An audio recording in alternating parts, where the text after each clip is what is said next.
रंगन जो इसरो के former chairman थे और उनके साथ कमेटी के अनेक सदस्य जो शिक्षाविद थे, इंडस्ट्री में साथ जुड़े हुए थे, उन लोगों ने जो पॉलिसी बनाई वो बहुत ही बेहतरीन है। और हमने गत 2-3 साल में जहाँ जहाँ विश्व में अलग अलग सेमिनार में उसके उल्लेख करते हैं तो लोग बोलते हैं कि ऐसी पॉलिसी शायद हमारे देश में भी नहीं है। लेकिन पॉलिसी बहुत अच्छी होने से सिर्फ काम नहीं चलता है, उसको पूरे के पूरे उतारना पड़ता है, लोगों के बीच में लाना पड़ता है। तो अभी करीब करीब हमारे 4 साल हो चुके हैं पॉलिसी आने के बाद और अनेक पहलुओं के ऊपर अनेक विश्वविद्यालयों ने उस कार्य में अपनी गति दिखाना शुरू किया है। तो उसके वजह से ये दृढ़ संकल्प हम देख रहे हैं कि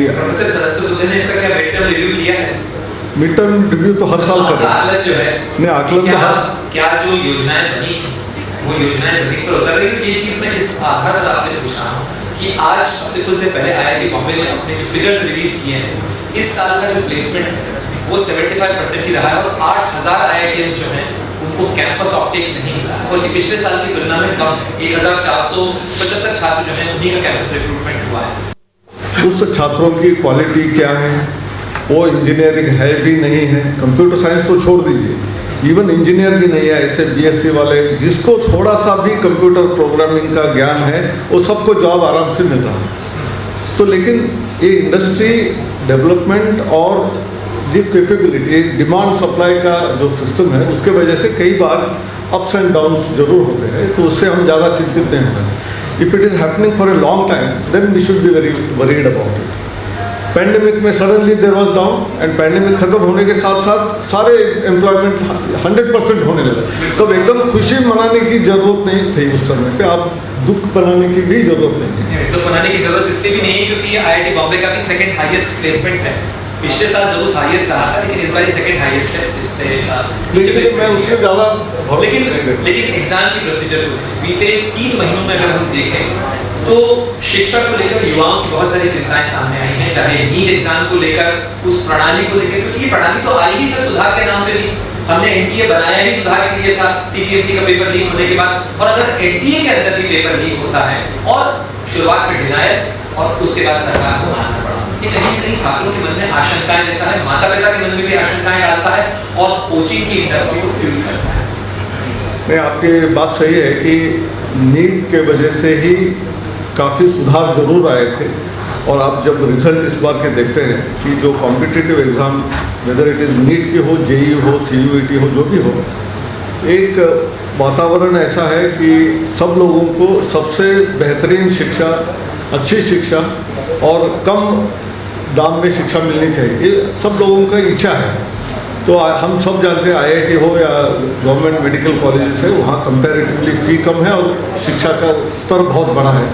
तो वहाँ कंपटीशन इतना ज़्यादा होने की वजह से और नंबर ऑफ इंस्टीट्यूशनल सीट्स कम होने की वजह से लोग कोचिंग के पास जाते हैं और समझते हैं कि कोचिंग जाने से शायद मिल जाएगा। ये पेरेंट्स का भी एक बड़ी भूल है।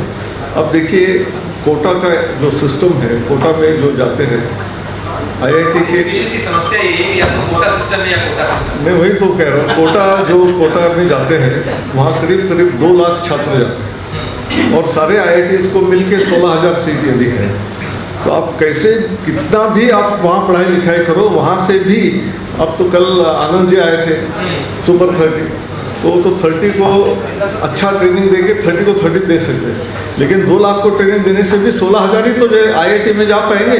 ये जब तक पेरेंट्स को ध्यान में नहीं आएगा और ऐसी व्यवस्था है वहाँ न जाने के बजाय भी हम उतनी ही अच्छी शिक्षा हमारे कॉलेज में, हमारे स्कूल में मिल सकती है। उसके साथ साथ जो सरकार ने प्रयास किए हुए, पहले तो आईआईटी पाल नाम का स्वयं के ऊपर एक platform physics, chemistry, mathematics teaching के लिए किया था। अब आईआईटी कानपुर ने साथी नाम से एक प्लेटफॉर्म तैयार किया है। वहाँ सारे स्टूडेंट्स को घर में बैठे इंटरनेट के माध्यम से उसी लेवल का कोचिंग जो कोटा में मिलता है उससे भी अच्छा मिल सकता है।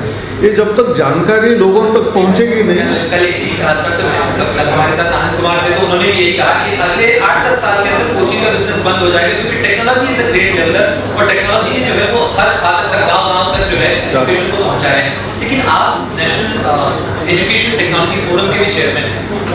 ये टेक्नोलॉजी किस तरीके से जमीन पे भी पहुंच पाए, दूर दराज के इलाकों तक पहुंच रही है, और कैसे हम ये इंश्योर कर रहे हैं कि उस टेक्नोलॉजी का बेहतर इस्तेमाल हो, वो बच्चे पढ़ाई करें और उसके बाद उनको उस स्तर की पढ़ाई मिल सके। सबसे पहला वहाँ तक इंटरनेट की रीच होनी चाहिए, फाइबर ऑप्टिक कनेक्टिविटी गांव-गांव तक जानी चाहिए। तो ये खुशी है कि 4G इफ नॉट 3G से ऊपर जाते हुए 5G अभी तक नहीं पहुँचे होंगे, लेकिन काफ़ी जगहों तक पेनिट्रेशन हो गया है। यानी गाँव-गाँव हमारे देश के 6 लाख के ऊपर गांव हैं, लेकिन करीब 2.5-3 लाख गाँवों तक फाइबर ऑप्टिक कनेक्टिविटी पहुंच गई, और 50% गाँवों में और 1 साल 2 साल में तो पहुंच जाएगी। तो एक तो कनेक्टिविटी आ गई, यानी पाइपलाइन आ गई। तो पाइपलाइन आने के बाद उसमें से नल खोल के पानी अंदर घर में आना है, तो उसके लिए डेटा चार्जेस और उसको डिवाइस लगेगा। तो इसमें भी काम बहुत बढ़िया तरीके से चल रहा है। और देखेंगे तो दुनिया में सबसे कम कॉस्ट वाला डेटा हमारे से मिल रहा है, इंडिया से।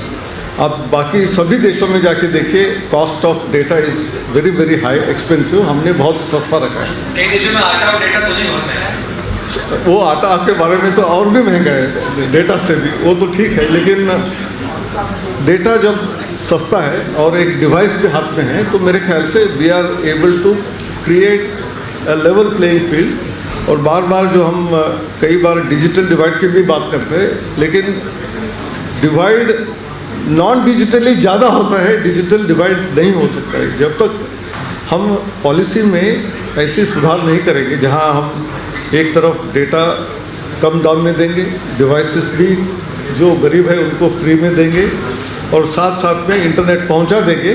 तो मेरे ख्याल से there is no divide, there is absolutely level playing field. And very concrete examples are TCS जैसे कंपनी पहले कैंपस में जाके प्लेसमेंट करते थे। अब थोड़ी देर पहले प्लेसमेंट की बात की, तो उन्होंने अभी उनके खुद के टेस्ट के माध्यम से डायरेक्ट रिक्रूटमेंट करना शुरू किया, rather than going to the campus and conducting the interview. और दूर दराज नागालैंड या अरुणाचल प्रदेश जैसे जगह से भी लोग सेलेक्ट हो रहे हैं, तो उस कॉलेज में तो कोई जाता ही नहीं था। तो ये ट्रू लेवल प्लेइंग फील्ड हमारी टेक्नोलॉजी के माध्यम से हो रही है। आज जब हम बात करते हैं, 24 घंटे पहले ही ये खबर आई कि IIT दिल्ली ने अबू धाबी में अपना कैंपस स्टार्ट किया है।